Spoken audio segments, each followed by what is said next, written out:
Philadelphia. Philadelphia's Renaissance radio station. Stand by for the Kevin Storm Show. I was trying to stall. All right, can you take her off a hold and just so we can talk to her while we're getting ready? Yeah. Don't spill. Hi. Tracy? Hello?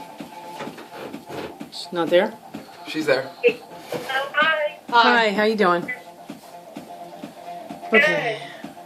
Give us a few minutes to get started here and we'll No, this is a different computer. It's fine. Oh yeah, it's It's the other room so I can record you.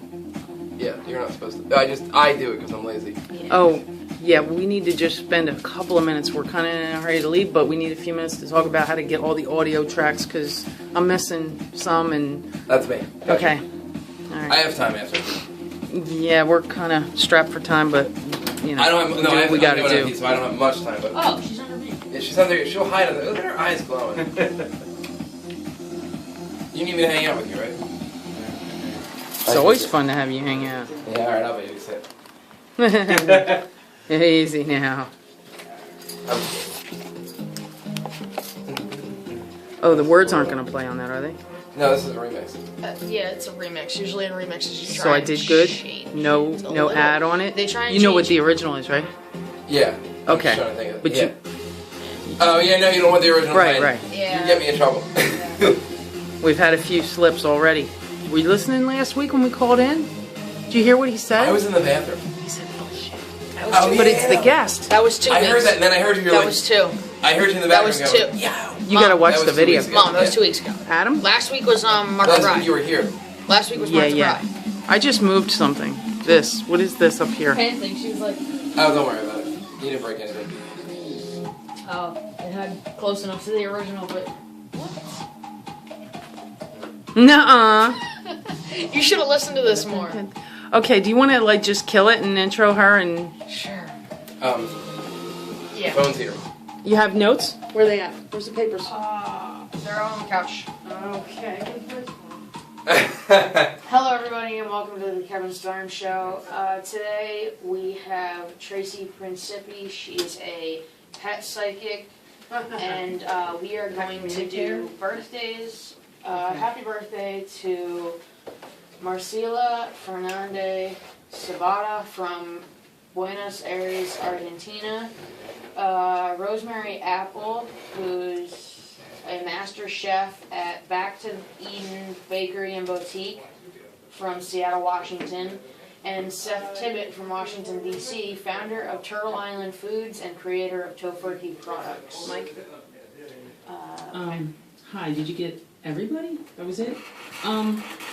Okay, you also have some special hellos to do on this list here, but what I'm gonna do, that sounds awful. I'm gonna have to say for right this second, the only announcement would be, that there's probably a protest at the puppy stop in Turnersville with, what are you doing? With Mercedes Allen, possibly. I'm not sure who would be out there today because I didn't update my stuff. But we've been working on the Facebook page and the fundraisers and things like that. We found a fundraiser that kind of got forgotten, but fortunately someone sent a donation, and that kind of woke me up to it. Do you want to, here, do the things on the top. I have to exit the room for just a second. Are you okay with that? The top, the special clothes and all that. Yeah, because you got the donation and then a couple of people that we talked to, somebody this morning and all that. Do that and then introduce her and have a chat for a minute. I'll be right back. Yeah, she has a very odd, unique definition of right back. Usually means about 20 minutes. So thank you to Amy Horowitz for her donation to my fundraiser for the show. Thank you to the ladies of Food Not Bombs for bringing a great vegan meal to Tent City of Lakewood. We want to thank Michael and Marilyn Baronswag for my birthday gifts. Hello to Daniel Norton in London. I hope you're feeling well enough in time to find your Easter eggs.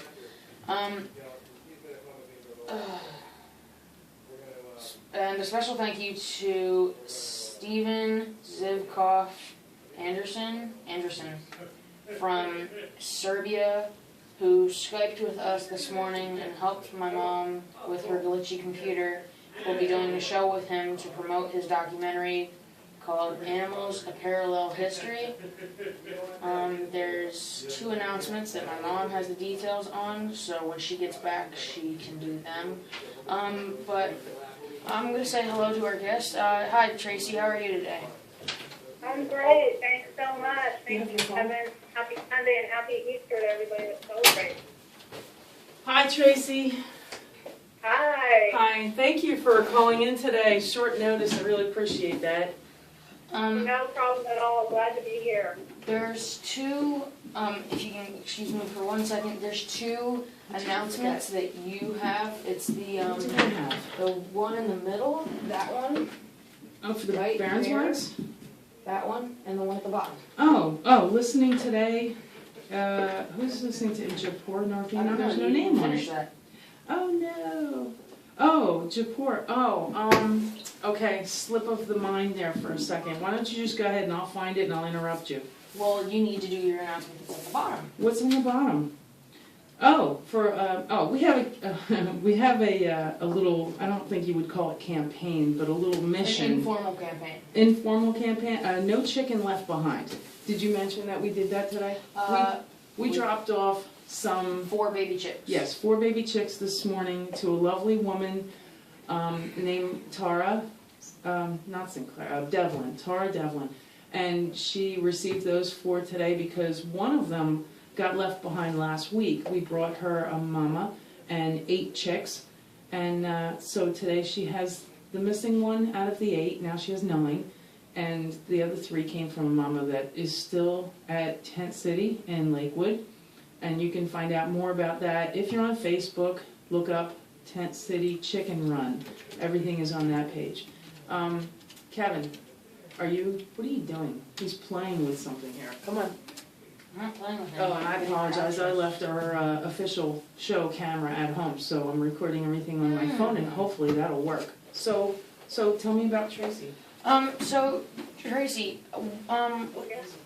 what is a pet psychic? Sure, let me tell you. It's telepathic communication. We all have this ability to communicate on a higher frequency. So as I'm sure, most people know that animals are pretty highly intuitive, and you can see that from your pets. Maybe you have a dog that, knows before you get home, knows you're coming.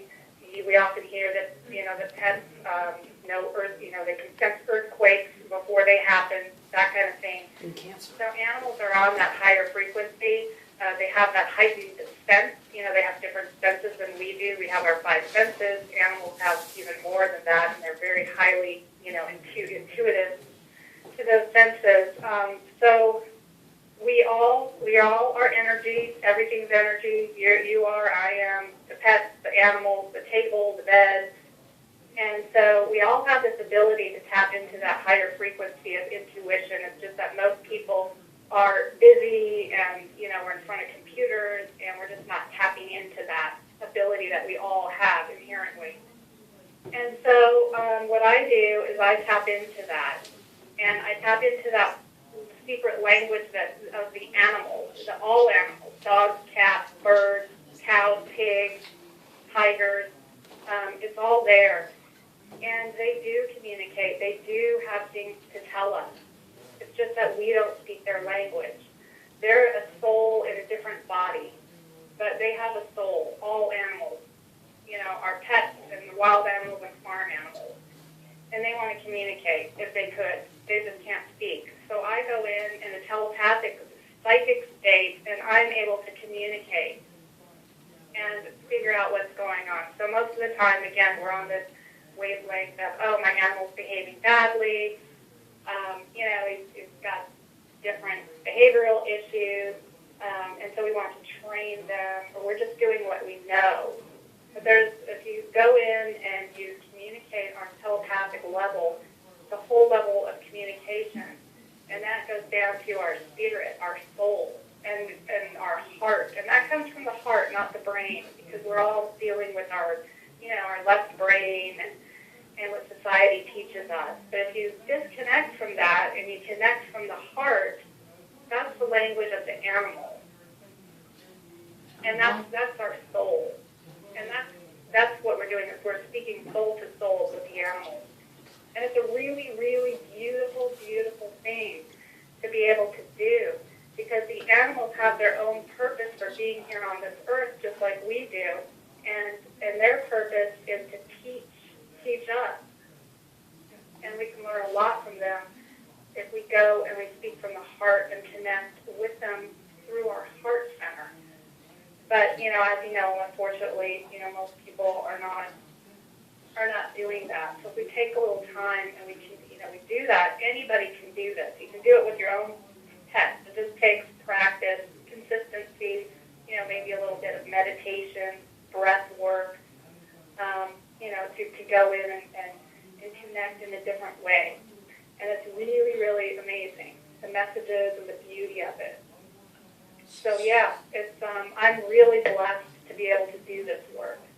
So when did you, like, how old were you when you discovered that you were a pet psychic?